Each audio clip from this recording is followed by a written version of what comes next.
Kroz front desk gostima možete slati e-mailove, što si možete olakšati upisivanjem nekakvih standardnih predložaka, predmeta i sadržaja samog tog maila.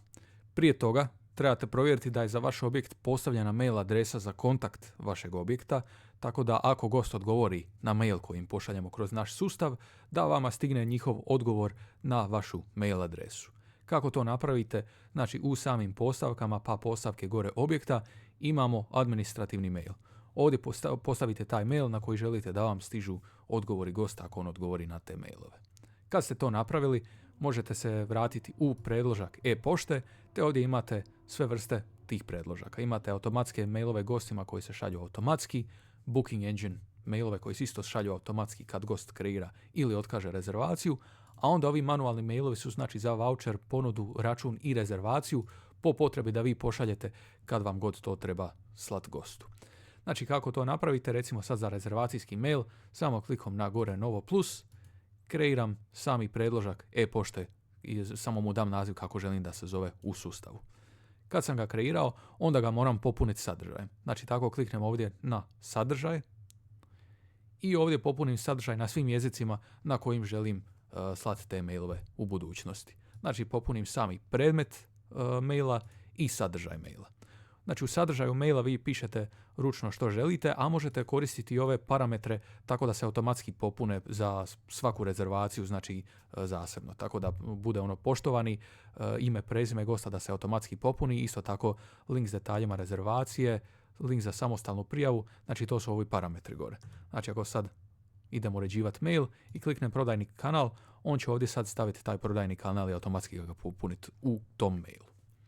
Kad sam to napravio na svim jezicima koji želim, znači mogu poslati taj mail. Isto imate znači za račun, za ponudu i za voucher. Znači kreirate na novo plus i onda u samom sadržaju postavite predmet i sadržaj tog maila. Kad ih imam kreirane, onda recimo u kalendaru odem u neku rezervaciju. Ovdje u rezervaciji onda mogu slati te mailove na način recimo za rezervacijski mail kliknem na rezervaciju i dolje imam znači opciju pošalji na mail. I ovdje mi sad otvori modal u kojem ja biram predložak e-pošte, znači to je taj predložak koji smo napravili i on automatski postavlja sve one informacije što smo rekli, znači poštovani ime, prezime gosta, linkove, datume rezervacije i recimo ako promijenim jezik iz hrvatskog na engleski, stavi ono što smo napisali na engleskom jeziku tamo u sadržaju. Moram znači unesti sami email gosta kome šaljem mail, recimo da ovo sad šaljem sam sebi i klik pošalje na mail. Isto vrijedi, rekli smo, za račune. Ovdje imate listu računa i sa desne strane, znači imate 3 točkice, pošalji na mail. Istu stvar, znači birate predložak koji ste kreirali, jezik na kojem ste postavili i šaljete na mail na koji želite poslati gostu. Isto tako možete, znači, osim šta se postavi ovako automatski ono što ste napisali u predlošku, možete još nešto dodatno napisati.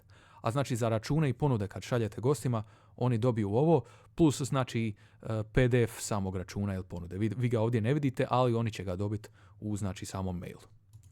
Kliknem pošalje na mail i znači poslao sam tako za račun, isto vrijedi za ponude. Osim toga imate tu znači u svakoj rezervaciju meni koji se zove poslani mailovi, tako da znate koji ste tip maila i koji je predmet samog maila koji ste poslali tom gostu i na koji ste mail to zapravo poslali. Eto toliko o manualnim mailovima, a ako ima nekih drugih pitanja uvijek nas možete kontaktirati na support aplikaciju.